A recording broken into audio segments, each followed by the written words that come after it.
Hello, welcome back to Rappin' with the Rep. I'm State Representative Ken Gordon, and I'm really excited. We're going to have a great show today. We're going to talk about the tragic events that occurred in this area, in Boston and Watertown and the surrounding areas, on April 15th and the week that followed, the marathon bombing events. With me today is Sheriff Peter Katusian, as well as Chief Bob Bongiorno from Bedford and Police Chief Michael Kent from Burlington. Sheriff Katusian was elected this past November to state representative. He was appointed by Governor Patrick in January of 2011. He's previously served 15 years in the state legislature. He has an interest in victims' rights and suicide prevention. He's a resident of Waltham. Burlington's Police Chief Mike Kent has an interesting story. He served here for 3 years after spending 18 in Amherst, and he ran this year's Boston Marathon and was one of the first runners who was stopped about a half a mile from the finish line. So we're going to ask him about that. He has a unique perspective both in law enforcement and as a participant in the marathon. And Chief Bongiorno has been in Bedford for almost 2 years now, having served in Arlington previous to that and a number of other places. The gentlemen here were involved in the aftermath of the marathon and the investigation that led to the apprehension of the suspect who survived through an organization called NEMLEC, the Northeastern Mass Law Enforcement Council. And I want to talk a little bit about NEMLEC's involvement in that effort. What impressed me that week, and what really has stayed with me, is the community's response, both to the day of the bombing and the week that followed. Because what I saw happen was when that tragic event happened, people chipped in that day, that you saw the runners, you saw the first responders, everyone doing what they could to help us get through the day. And at the end of the day, the governor came out on TV, the president came on TV and said, we've got to now go to our lives. We can't let these people affect our community in a way that would affect our economy, affect our way of life, because they win if they do that. Go back to work, go back to your lives. And we did that. And we came up with the expression at that point, Boston Strong, because we're a community. And we take strength in the fact that people can't get us down through these terrible and cowardly acts. But a few days later, when we, well actually in the next few days, law enforcement sought help from the community in the form of photographs, where they stopped people at the airport. Do you have any pictures? Can we look at them? People here, the Globe, I know, contributed photographs, the Herald. And through piecing together these photographs, and the business community also contributed surveillance photographs. And through that photography, they were able to find a picture. They captured a picture of these people. They identified who they were. And by that late that Thursday night into Friday morning, they had actually cornered the suspects in Watertown. We know about the confrontation that ensued, and the next day they cornered the surviving suspect in Watertown, and that's when the order came out to our citizens: stay home, stay off the street. The strategy then being, we're not going to give him a place to hide. He's not going to be able to hijack another car because there won't be any drivers out. This is what I think anyway. He won't be able to hide among a crowd. He won't take a hostage, and people obeyed. I watched the Twitter accounts at this point, and I saw among our citizens a cooperative effort, you know, a concern. People were talking about how they had to explain these events to their children who were being kept home. But it was a community. It was people communicating with each other. How are you doing that? How are you doing? How are you doing? How are you doing? Some of the tweets I got were from other areas outside of our community, where they were wondering why we didn't take a more vigilante approach. And we didn't do that. It seemed that we trusted the government, we trusted our police, we trusted our fire. We didn't take matters into our own hands. And so the lockdown worked. Keeping people at home worked. And as soon as the order came out, you can go out. I think the strategy was, time was on our side. Eventually he had to come out. The only thing he could do was hold up and hide because there was nowhere to go. And when the order was called off, someone stumbled upon him. And what was impressed me was the thing that person did, I think it was his son, he called 911. Had he approached that suspect in the boat, alone or with a gun even, had he approached that suspect, there could have been a crossfire. But he didn't. He called 911. He let law enforcement do their job. So with that, I want to set the topic for our discussion about our involvement, the local law enforcement involvement in the aftermath of the marathon bombings. So who wants to start? Well, I think what you struck on, Representative Gordon, was that the partnerships. And I think that the public was trustworthy of law enforcement because of the partnerships that we've developed, both within NEMLAC and the Sheriff's Office, but as well as our state and federal partners. So I think, you know, even in my law enforcement career, and I'm sure these two professionals will agree, that there's more of a collaborative information sharing. And I think that's what was highlighted during this incident, was that the information that we were able to share, the public trusted that. And it was, you know, collaborative, and it was information that probably 20 years ago we may not have been able to give to the community. So I think it's a true credit. Post 9/11, we saw many things change. One of the biggest changes was now that we see partnerships and collaborative efforts. It was a remarkable collaboration, and it wasn't just with law enforcement, it was with the community on that day. I was there. I live in the town next door, Waltham, and I went down there, and you know, I got there about 2 a.m. and there were already hundreds of police officers on the scene at that time, and that's when they, you know, as dawn was starting, they actually asked everyone to stay in, and boy, everyone stayed in, and I watched, you know, hundreds and hundreds and really thousands of officers descend into Watertown.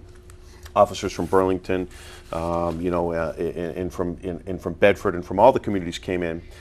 And what was really amazing was, and we had our own SWAT team that was out there clearing houses. What really impressed me was, particularly in those early morning hours, when you saw Chief Davis from Boston, you saw Chief McMillan, I think it is, from the MBTA. You saw Rick Delaria from the FBI. You saw Colonel Alban from the State Police. And then you had also Chief Haas from Cambridge, who was also involved. And they were all, you know, they had community command posts set up in these parking lots, but they were all just kind of in the middle of the parking lot. It was dark, and they would speak, and then they would disperse, and they would take some action. Then they'd come back in a short while later with more information. They'd speak. And they'd have these great men and women surrounding them, all kind of listening in, dispersing, taking some action, then getting back together again. And there was no ego. I mean, these are very strong, great leaders in our communities, as all chiefs are. They tend to be alpha personalities, very strong, take command personalities. That's what they want to do. That's why they're in those roles. And yet, in these cases, each of these great men, you know, checked their egos at the door, conferred with each other, brought in other people like Chief DeVoe from Watertown. They would bring him in, speak about what was going on, and then continue to educate people and involve people. And it was never about, this is my scene, this is what I'm going to do. There was never a fight. There was never a bad word. They worked together in an amazing fashion, and then the community worked collaboratively with law enforcement that day. That was something that was really stunning. We'll never see an operation like that one. We've never seen an operation like that in the history of this country. I'm not sure we'll ever see an operation like that again, you know, for decades to come.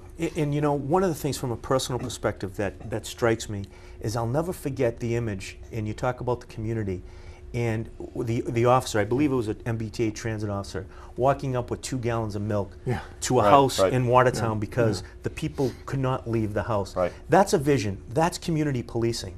And that was the trust that developed between the police and the residents. Just what you mentioned, Sheriff. And that's a vision that I'll never forget. It's a great way to put it. That's the trust that developed, because the community trusted police and fire to do their job. And they were content to do theirs, which was, at that point, stay inside. Stay inside, Absolutely. right. You're absolutely right. And I think Bob and I are fortunate in that the sheriff's a little bit different, but our communities allow us to be a part of NEMLAC, have officers detailed to NEMLAC, which, and actually all 3 of us are relatively new to our departments. It really was quite awe-inspiring to watch their response, all our officers, you know, really from the start of the bombing at the finish line, you know, I believe Saturday night at 6 p.m. they were released, and they just worked around the clock. I mean, they were exhausted. And they were exhausted. I actually had the moment where I got to go out into the community, because most of us were either they were in the field doing their job, clearing houses, or they were in the parking lot with all the other police in the command post, kind of running things from there. And there was one moment when my team said, "Look, Sheriff, can you get us any food?" Right? And you know, we're really dying out here. We need some food. They've been, you know, searching houses, clearing houses, stationing police officers at those houses once they were cleared, so no one could get back in, marching in formation throughout the neighborhoods. And I said, well, you know, we just had some food here. Let me see, but lunch is coming soon. They said, we really need something soon. We need something now. Do you have any chips, any bagels, any cookies, anything? Right? I said, water. They got water. And these guys don't cry about anything. They were obviously spent. And so I actually I said, well, listen, lunch is going to be here soon. They said, we need something now. And I looked at my watch. It was only 9:22 at this point, right? It was 9:22 in the morning. Yeah. They were already spent. So I actually had the moment where I went out with the fire marshal's office. We brought some food out to them. And I got to see what that city looked like, what Watertown looked like. And there was not a civilian in sight. There was not a civilian car on the road, parked anywhere.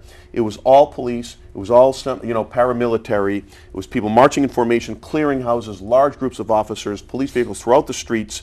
It was a stunning scene, something that you really only see in a movie, and it stayed that way right through the end when they were finally, the prohibition on movement, or the request for prohibition on movement was lifted. And it was really something stunning to see.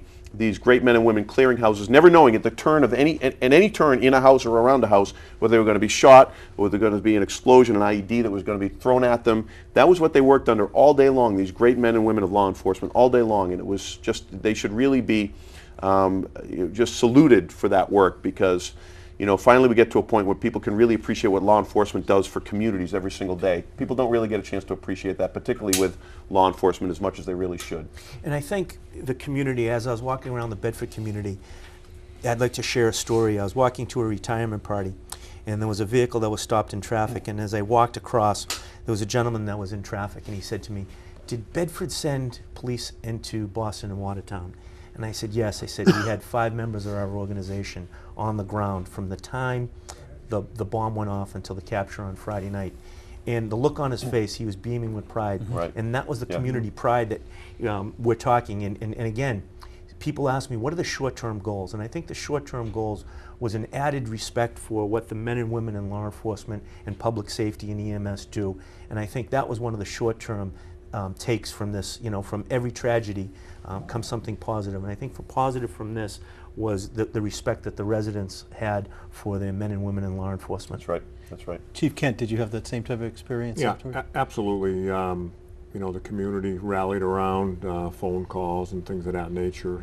How many officers? I believe we had 6 officers deployed down there. And again, we're fortunate to have communities that care about their police department and give us the funding and to allow us to dispatch our officers through NIMLAC down. Can you tell the Scene folks like at home that. who they were? Who were those Yeah. officers? Sergeant Timothy McDonough, Sergeant Dan Hannafin, Officer Charles Ferguson, Detective Matt Leary, Officer Joe Papsadero and his K-9 Havoc, Officer Peter Abascaroon, and Officer, now one's slipping my mind, and I just put letters in their files. No, I think that's I think I saw- Daniel Houston. And And I I think might add, 3 of those officers are pushing 30 years of service, and they were down there working round the clock. That's so, great.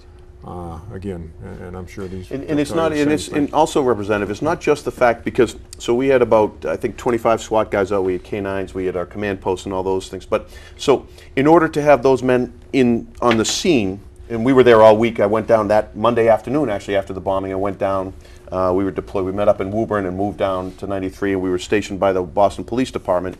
Metco was already in there, so we were waiting for them to move out so that we could take some of their shifts. But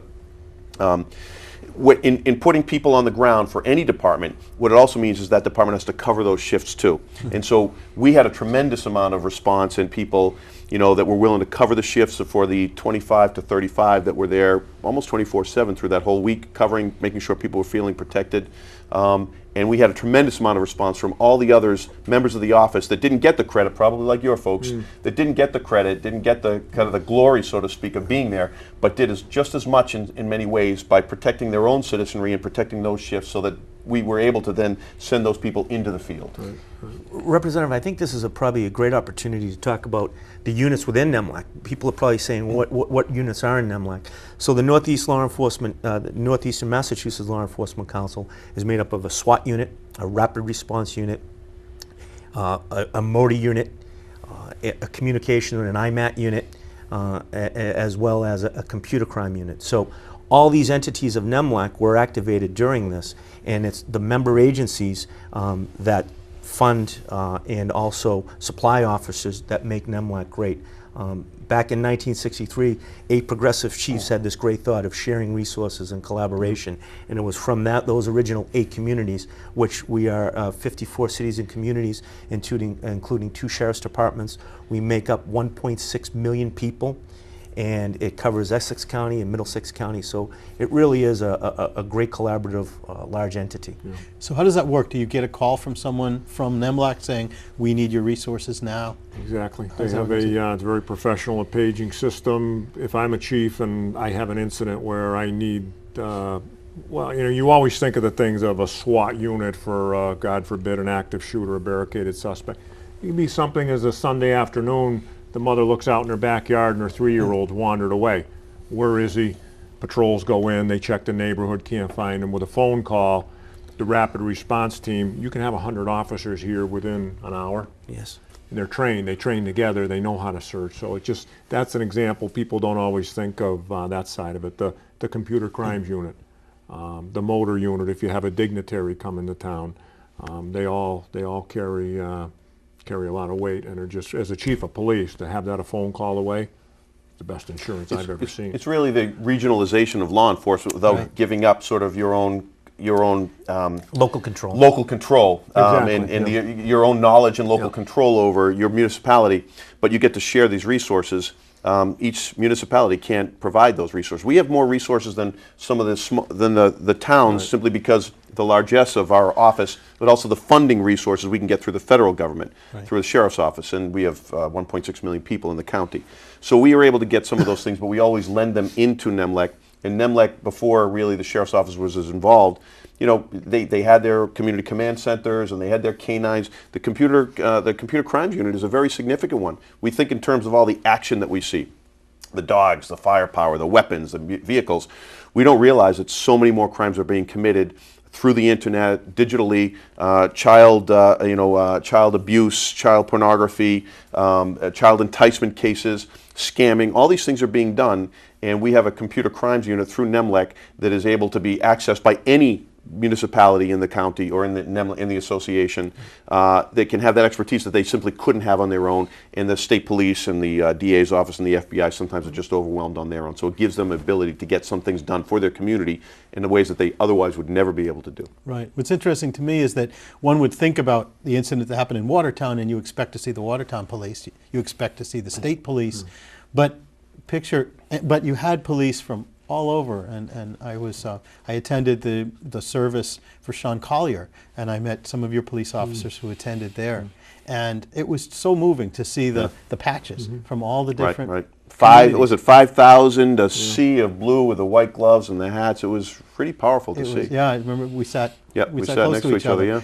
And it was so moving. And then we come to realize that if this had happened in a smaller community, where at first blush you might think they wouldn't have the resources to respond in the same way, they would, because through your organization, through this regionalized approach, the same approach would be taken in a different community. It wouldn't matter that particular resource. Right. Without at giving the up time. local control. I mean, you have other organizations that could come in, but they tend to then assert control over a situation when it's really their scene in their own locality too. And that was very well said, Sheriff, because I think the local chiefs and the sheriff know their communities better than agencies that come in, and I think local control is a concept of NEMLAC, and that's why you see 54 cities and towns and 2 sheriff agencies involved, because the local control, at the end of the day, when these units clear out, and I think Chief DeVoe did a marvelous job he did. in dealing with this community and having community forums. I think that in an incident of that magnitude, then the police department has to, I think, effectively go back and talk to their communities and again, foster that relationship, foster that trust.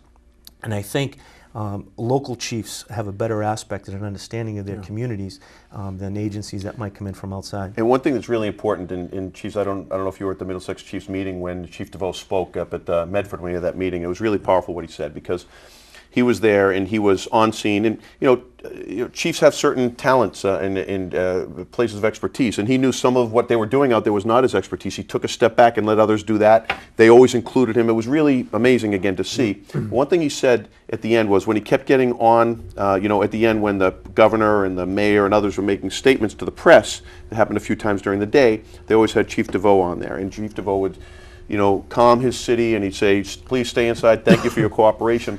And it was pretty powerful, because you guys will know what I'm talking about. He said afterwards at that meeting, he said, as a chief of my community, I can't tell you how many people came up to me and said, thank you very much for being on camera, right? Not for seeking the limelight, but thank you very much because you calmed us. You made us feel like you were in control. You made us, you know, feel better about our leadership, and you made us feel, you know, more comfortable in where we were. And it was something he said. He said, as chiefs, never let someone else do that for you. It is your responsibility, and it's very important that you assert that responsibility in a way so that your community can see that you're there for them, and they can feel a lot better than having someone else that they don't know asserting control over your community. Isn't that part of why the community responded the way it did? They had trust and they had confidence in the police departments and their local chief. There was someone they knew was making connection to them through the media at that point in the way they could. And to highlight your point as well is the information that the public was able to distribute was amazing, and again, probably unprecedented. I could tell you in Bedford, we had received information from cell phones from people that were there, which we forwarded on to the FBI. So the information sharing that the public gave to the police, again, you know, the police are powerless without information from the public. Again, this highlighted that. The information that they were able to give to the FBI and to the other authorities was amazing. Yeah, think about the people who were near the finish line or at the finish line, taking pictures, looking through, in the moments before the bombings happened. They've got to be looking through, so are these people in that shot? Are they in that shot? And then offering that to law enforcement. Right. Chief Kent, did you have those experiences? Representative, I wanted to hear, the chief was running the marathon. I'd like to hear that experience, actually. And then I've got something I'd like to say afterwards about the end of that evening, but I don't know if you mind, but No, what was it like to kind of run and then be stopped, Chief? Well, you know, it is on my list. It was, it was interesting because that marathon was actually my 23rd Boston, and I hadn't trained particularly hard this year. Thank God, actually. Right? Well, yeah, I was one or the other. If I'd have trained harder, I would have been in the car on the way home. If not, so it was going to be a nice day to run. It was a beautiful day, so it was a nice run. I literally didn't look at my watch the whole course because I knew I was just going to have a comfortable time. It wasn't going to be a great time, and I hit Kenmore Square just before that as the 40-kilometer mark. A marathon's 42 kilometers, so I was coming through Kenmore Square. It's the first time I looked at my watch. I said, yeah, if I push it a little bit here, I can probably get in around 4:10 or so. So I picked up the pace. And the first indication I had that there was something going on is went through Kenmore Square, and I saw a woman, young girl, teenager, come out of the side in hysterics, run into a friend of hers. And I'm like, geez, what's going on here? And I'm thinking maybe someone they knew dropped at the finish line, something like that. And I'm thinking, geez, too bad she couldn't have waited, at least let the girl enjoy the finish. So I ran by, and then you go on, just about ready to go on the underpass, and then you take your right on the Hereford and then the left on the Boylston. It's a half mile away. There was about 10 people stopped in front of me, so I stopped, and there was a Boston. What's going on? And someone said, geez, something's going on at the finish line. I said, okay. And I wasn't really thinking of the situation. And then people had their iPhones. I didn't have mine. And someone else says, yeah, there's something, I don't know, there's something that exploded at the finish line. And I wasn't thinking of how bad it was, and I'm thinking, geez, you know, there's 7,000 people behind me. You know, this thing's got to finish. They got to, you know, maybe someone threw an M80 and they're going to clear the finish line and we'll finish. So the people just kept backing up, and a lady had her cell phone next to me, and I'm thinking, you can track online the checkpoints. So I'm thinking, my family knows I went through, and I've done so many of them, they know my pace. You know, they're going to figure out if something's going on at the finish line. I'm probably right around it. So I asked the lady if I could use her phone, and she goes, I can't get a signal, but I can text. She goes, do you want it? She handed it to me. Of course, then I had to, getting old, I had to say, do you mind dialing it? I don't have my glasses. So she was nice enough to Not old enough to run the marathon. Yeah. Kudos. She was nice enough to text my family that I was okay. They kept us there for about a half hour, and of course, you know, now, as far as you can see, it's people stopped behind you. And then they came out with a bullhorn and said, the Boylston's closed, the marathon's canceled, you know, continue down to Boston Common. So as we continued down, I could look up the side streets and see you know, obviously the emergency personnel were still arriving. But I still, until I got to my car and got home, and actually I got to my car and turned on my cell phone, and of course it blew up with text messages, cell phones, email, very humbling actually. But it wasn't until I got home and put the TV, and then that was a holy moly moment. I could not believe what took place. Yeah. And then I would assume the next morning, is that when you got the call from NEMLEC? And No, sprang into actually, action? as I was leaving, once I got out of Boston in the tunnel on 93, I got cell service. So Sergeant Tim McDonough, who's been a member of the SWAT team forever, I texted him. I said, I don't have cell service. Can you call my cell? And he called me right back.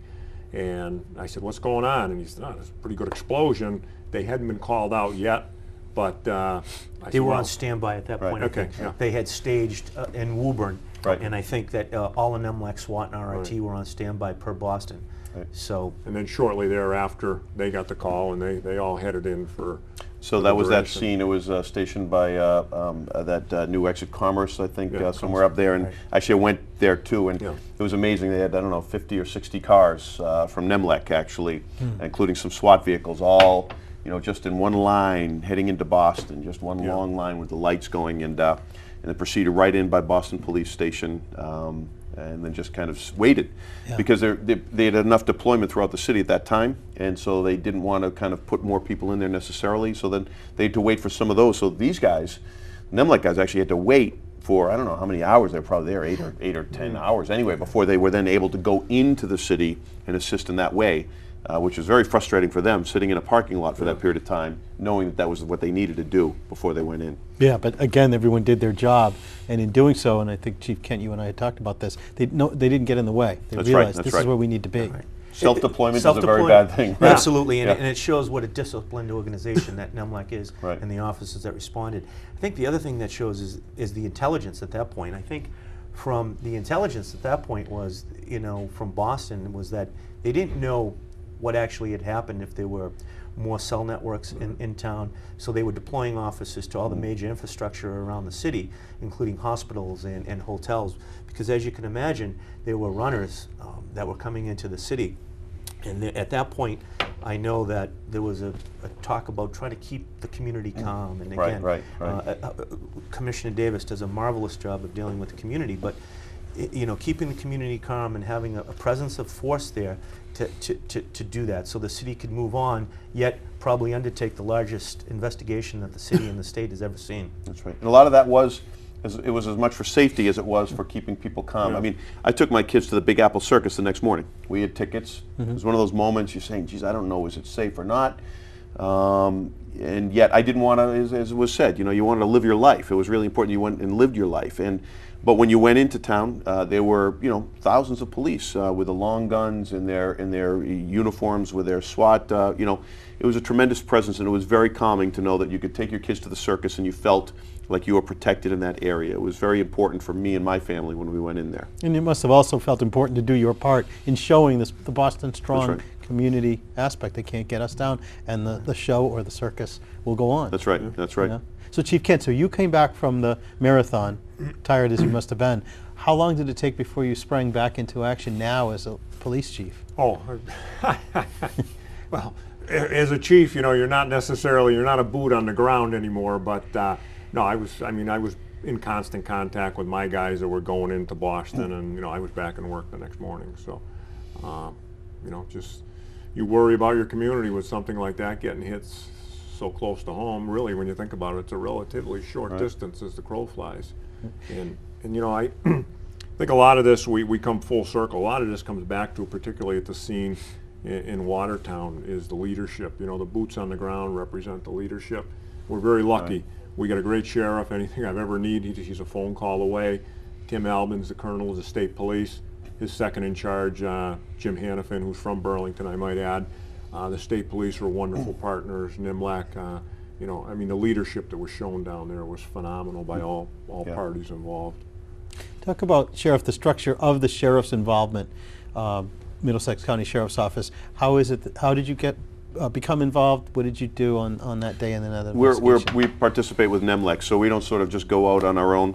It's not a self-deployment. We're called in, and we join the call. And so that's why NEMLEC there are really two SWAT units in NEMLEC. There's the NEMLEC proper SWAT unit, which is sort of supplied or manned by the police departments themselves, all sharing. And then we have our own complete and separate SWAT unit that we then also lend, and that's what we lent that day too. We had our SWAT unit in that day, and it was really impressive just watching. For you folks to see just your own people doing something like that is really powerful and impressive, and it makes you feel really. And you just want people to know about the great work of the people in your office and your department, because it's you're proud of them. I'm proud of my men and women that took, that risked themselves along with brother and sister officers from across New England. Really, it was an amazing day. They risked life, but they also. This is a credit to their families as well. We had an employee recognition ceremony where we acknowledged the 5 officers that responded to Boston and Watertown. But it was also important for us to recognize their families, because their families made a huge commitment. Right. Every day that the men and women put on the badge and the uniform, there's a threat, there's the unknown. And this unknown was magnified immensely with their response to Boston. And our officers, we can attest, had logged hundreds of hours in Boston fighting this act of terror. And I think it was the unknown families at home, the unknown that the families had to deal with at home, which is probably more trying than, as difficult as the job was of our men and women that were searching house for house, and the NEMLAC SWAT unit searched over 200 houses. I can only imagine what the families were feeling at home, and that in and of itself should be recognized as well. Absolutely. And I was at the scene. I wasn't in the field so much. My family was worried about me, and we have to remember too that I didn't realize that. I didn't really realize that my kids were younger, and that they worried in ways that I felt. You're never safe in any situation like that, but I felt completely safe. I was surrounded by hundreds of officers. You never know; anything can happen. I wore my vest all day long, because I know when you're in the field, you do that. But it affected my kids a little bit more than I think other kids were affected, simply because their dad was there, and they probably worried a little bit more. And as you said, Chief, Officer Collier, we think about, you just go to do your job, and simply by dint of the fact that you're a law enforcement officer, he was assassinated. And Colonel DeFava, Chief DeFava of MIT, spoke at the Natick Police Week Appreciation Day, the Day of Remembrance. And he had this great story about an older guy with a younger colleague. I think it was in the Coast Guard. And his words were, the kid was worried about having to go out to search for a sinking ship. And the tale of this, or the words that he said, and I remember I spoke with him just yesterday about it, where you have to go out, but you don't have to come back, right? And so for police officers, that's right, they have to go out. They don't have to come back, and that's something that I think people don't really appreciate. They think it's not that big a deal. Well, at any moment it can be a big deal. Yeah, and we just celebrated Memorial Day. And in Bedford, we had a representative, a colonel from Hanscom, and he reminded people that, especially now, after what we went through on Marathon Monday, and in the week that followed, and Sean Collier, that our veterans include now our first responders, our police forces, because they protect us every bit as much. And Memorial Day is now expanded to include Sean Collier and folks like him who have fallen in the line of duty as a first responder in that way. Right. So, Chief Bongiorno, you mentioned the 5 that you honored from Bedford. Who were the people that came in? Sergeant Toll, who's actually Charlie 1, he's the SWAT commander. Sergeant Wardwell has a leadership role in the rapid response team. Tom Devine, Officer Devine, is attached to the motor unit. Jeffrey Venchula, Emergency Communications Officer, is attached to IMAT, as well as Emergency Communications Officer Sherry Dooley. Again, 5 outstanding individuals who, as the Sheriff and Chief Kent mentioned, I could not be more proud of. They did just marvelous work, and I'm extremely proud, and I know the Bedford community is as well. Absolutely. We were, as many people, I was riveted to the TV watching during the day that Friday, and then when the second suspect was caught at the end of the day, you saw the outpouring of emotion from the people in Watertown, and Sheriff, you were there, I'm sure. I was there, yeah. Can you describe what that was like to be there? Well, there was something more powerful. The news cameras caught a lot of the people that were in front of a convenience store, and they were chanting USA and USA, and that was really exciting, I guess. The exuberance was exciting, but there was something much more powerful that I saw before that, because I went out with Chief Pagonis in Wilmington, who was making sure that I was protected the whole time, because there were hundreds of police officers running around with guns, and there were some that were not exactly, that were self-deploying a bit, shall we say, because everyone wanted to be part of the action. So there was a lot of people running around in places they shouldn't have been. There was always a danger of some crossfire because there were so many people. They wanted to go get that bad guy, and then you had your tactical units that were in. And I sat with Chief Pagonis probably about 6 or 8 houses away from the point of capture. And I remember, this went on for a period of time. And as it was said to me, they had the helicopter flying above, they had the flashbangs going, they were talking to him, and some people were getting antsy, and he's like, look, time is on our side. When we've got a guy in a corner like this is the police tactics that I wouldn't have really known about.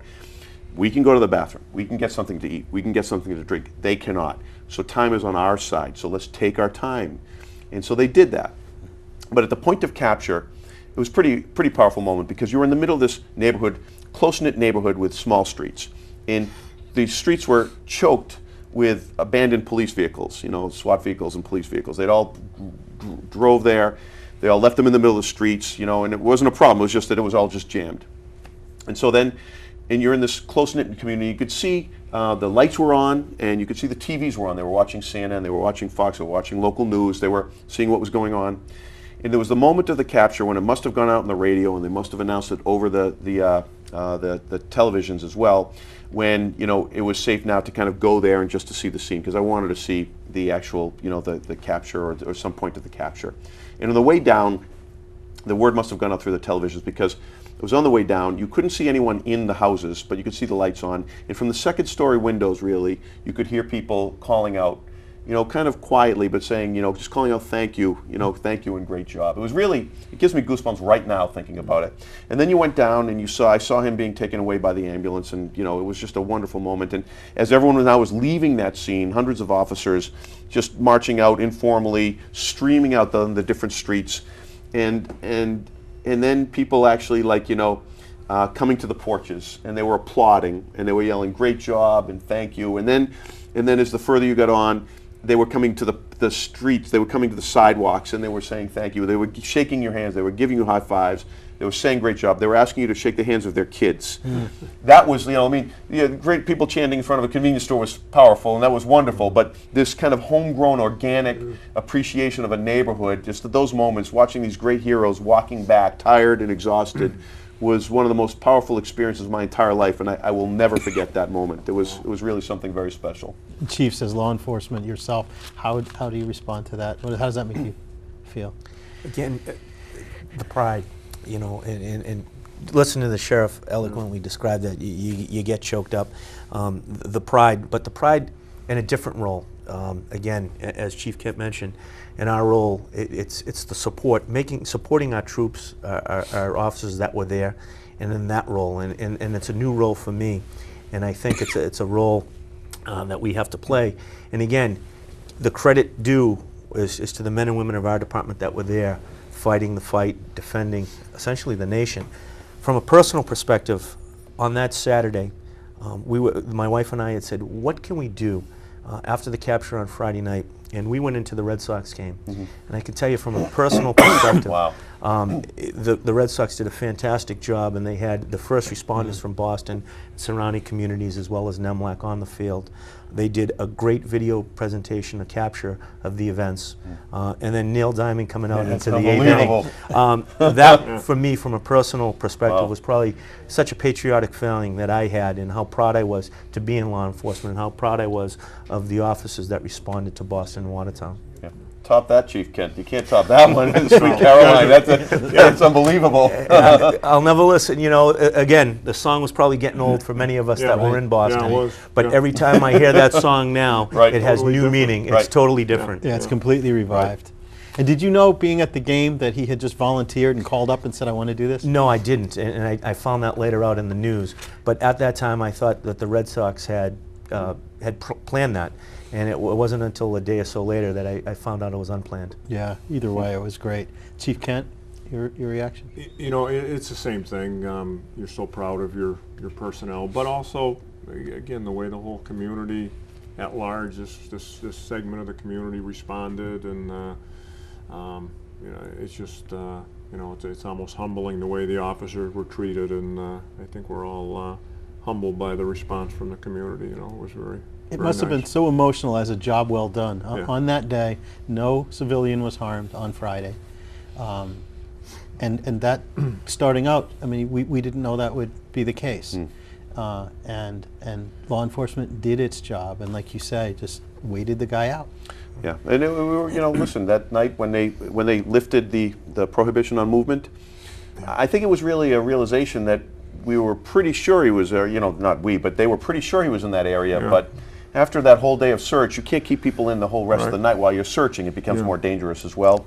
And I think it was just the realization we can't keep people inside anymore, and the hope that maybe, when the community had helped solve the crime in the first place, maybe the community could help end this situation, and that's exactly what happened. But it was a nervous time, I know, for the governor, the mayor, and all the others that declared it.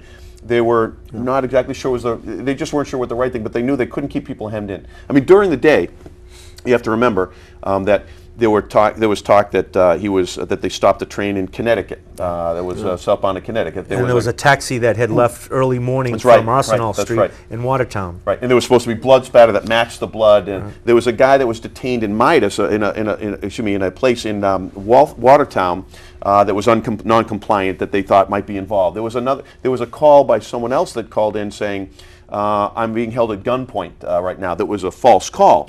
So all day long. So I remember at 6 o'clock when they lifted the ban, and my guys did not self-deploy. Actually, my guys showed great restraint, and not many other people did not do this. But our SWAT team did not self-deploy. But when that last call came in, everything was, they did the press conference, and they were like, all right, let's break it out. And I was just getting ready. I was going to go up to an event in Lowell. I was exhausted, but I was going up there. And then there was a last call, shots fired, and I'm thinking it's just another bogus call. We had so many during the day. I said, you know what, I've been here all day, I might as well finish this off, and that's when I went with Chief Pagonis, and we went down there, and that was the real deal. But after a day of so many false alarms, it was exciting to finally have it over and to know that the community was secured and everything worked out just the way that law enforcement predicted and planned for it to do so. It was really in the way that the community would have hoped. I can't imagine it working out any better for the result that we got, with respect to law enforcement and with respect to the community and the way the community cooperated. And I think something the sheriff mentioned is that the information that the governor was receiving, this intelligence information, now I think the public will realize, why rail service was shut down, why the MBTA, why the cab service was stopped, why the commissioner stopped cab service in the city of Boston. As this information developed, it was very real, and there was a significant threat to the community that the scope may have expanded outside of Watertown. So I think the governor acted, our elected officials acted very prudently, and I think with the information that they had at the time, it's always easy to Monday morning quarterback, but at the information that our elected officials and our leaders had at the time, every strategic decision was made appropriately. Chief Kent, will you be running the marathon again next year? Oh, yeah. Do you expect a different kind of a feeling or a special feeling? Or? I don't know. I'm not that, type of emotional guy, so we'll see. But I'm looking forward to it. It's a special event, regardless of what took place this year. I would encourage anyone that's ever thought about running a marathon to do that marathon. It's a great day. But Sheriff, are you pledging this year to run? Did I hear no, that? I don't. But I'm not sure you are. Are you going to be running it? Look at me. No. I was going to say, so I'm in the same company. I will not. I will pledge not to run the marathon next year, I believe. Has the attitude or has the environment around the police station changed at all? Has it been affected since the days of the week of the marathon? I think so. I think that there's a great amount of pride within our building, and I think especially what's most noticeable is the community pride, and I think that is what's noticeable. And I think when you talk to these heroes that responded, I think that they're telling you that it was just another day at the office. So I think they don't want to take the credit that they so deserve. But so from a day-to-day operations perspective, I think that they're trying to keep it in perspective. But what we really see is the pride in the community, especially Bedford. The residents have taken great pride, and I couldn't be more pleased and proud.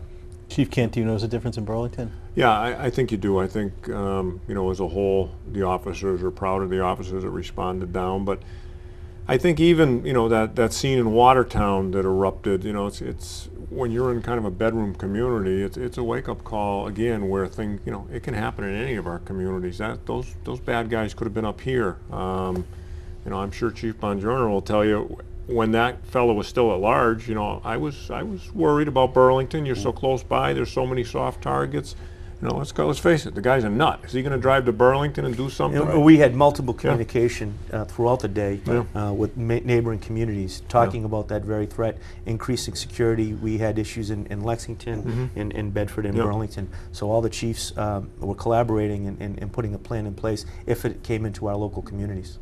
And Sheriff, you must have the same sort of pride in a job well done. We do. You know, we don't get, so with local police departments, they'll know that their men or women went in. With the sheriff's office, they don't really know that because we don't report like to a locality that way. And so sometimes my men and women don't get the credit that they deserve in something like that. That's why I try and go out and tell people about the great work of our officers that participated. And again, not just the officers that went in, but all the other officers that took extra time out of their own personal lives to cover shifts and to make sure that those people could go in and take care of that. That's something of which I'm very proud. And I know that they're, you know, the office is proud of itself too, which is something that's very gratifying to see them feel good about something that they participated in. Well, I'm honored that you were able to come on here and willing to come here and talk to the folks of Burlington and Bedford about that pride and to have that forum so that right. our folks could hear that, as well as for the communities of Bedford and Burlington. Thank you, Chief Kent, for coming on. Thank you, Chief Bongiorno. Thank you, Representative, for Thank having you, us. Sheriff. And thank you Very for good. your leadership as well and your support. Thank right. you. That's right. Thank you. This is Ken Gordon. This was Rappin' with the Rep, and we look forward to seeing you in the next episode. Thank you.